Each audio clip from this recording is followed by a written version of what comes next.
દેશના બંધારણના ગ્રંથની ઓરિજિનલ કોપીની ગજરાજની સવારી પર શોભાયાત્રા યોજાઈ। લાઇબ્રેરી વિભાગે બંધારણ દિવસ એટલે કે 24 જાન્યુઆરી 1950 ભારતનું બંધારણ તૈયાર થયા બાદ તેને તૈયાર કરનાર સમિતિના સભ્યોએ આ બંધારણ પર પોતાના હસ્તાક્ષર કર્યા હતા, જેથી તે અસ્તિત્વમાં આવ્યું, જેને લઈ યુનિવર્સિટી લાઇબ્રેરીથી કેમ્પસમાં ગજરાજની બાંધણી પર શોભાયાત્રા યોજાઈ, જેમાં યુનિવર્સિટી કુલપતિ, ભવનના વિદ્યાર્થીઓ સિવાય અધ્યાપકો પણ હાજર રહ્યા।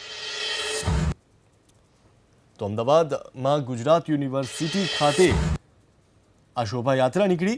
બંધારણ ગ્રંથની આ શોભાયાત્રા છે, જેમાં ગજરાજની ઉપર શોભાયાત્રા કાઢવામાં આવી। લાઇબ્રેરીથી કેમ્પસ સુધી આ શોભાયાત્રા નીકળી। વિદ્યાર્થીઓ, આચાર્ય અને સત્તાધીશો પણ આ શોભાયાત્રામાં જોડાયા છે।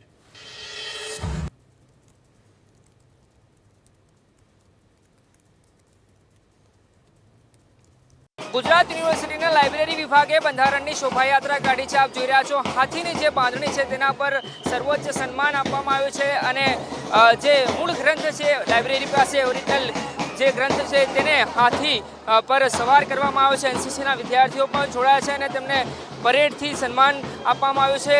મારી સાથે લાઇબ્રેરિયન છે, તેમની સાથે વાત કરીશું। સાહેબ, આ ખાસ આયોજન કરવામાં આવ્યું છે, મહત્વ શું છે અને કેટલા લોકો અહીંયા જોડાયા છે? અહીંયા આગળ ઓછામાં ઓછા 1000 લોકો જોડાયા છે। ભારતનું બંધારણ 26 નવેમ્બરે સ્વીકારવામાં આવ્યું હતું, ત્યારબાદ ઓફિશિયલ સિગ્નેચર તમામ સંસદીય સભ્યોની આ દિવસે થઈ હતી અને આ દિવસે ડૉક્ટર બાબા સાહેબ આંબેડકરની અધ્યક્ષતાની અંદર જનગણમન પણ સ્વીકારવામાં આવેલું હતું। તો આજે ભારતનું બંધારણ જેની ઉપર સમગ્ર ભારત દેશ ચાલી રહ્યો છે, તો એ બંધારણથી સમાજ જાગૃત થાય, સમાજના દરેક લોકો આનાથી અવેર થાય, એ માટે બંધારણની ઓરિજિનલ પ્રત જે 3 રહેલી છે એની શોભાયાત્રા નીકળવામાં આવી છે।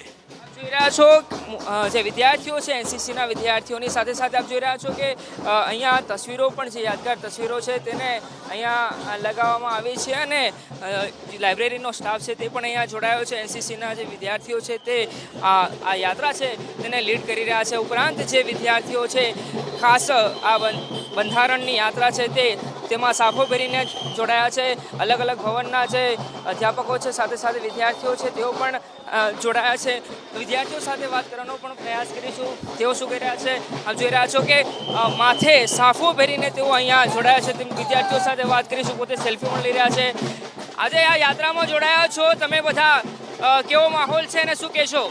આજે તો ઉત્સાહનો માહોલ લાગે છે। ઇન્ડિયન કોન્સ્ટિટ્યુશન ડે આપણો સૌથી મોટો દિવસ ગણાય, કેમ કે બધા જેટલા પણ કાયદા બન્યા છે આજે બન્યા છે, તો બહુ ઉત્સાહનો માહોલ છે, બહુ સારું લાગે। તમે તમારા મિત્રો સાથે અહીંયા જોડાયા છે, કેવો માહોલ છે? પહેલી વાર અનુભવ છે? બહુ સરસ માહોલ લાગે છે। અમે બીજી વખત આવું એન્જોય કર્યું છે અને અત્યારે કોન્સ્ટિટ્યુશન લો માટેનું છે, આ બંધારણ માટેનું પુસ્તક અહીંયા જે લાઇબ્રેરીમાં જ છે અમારે।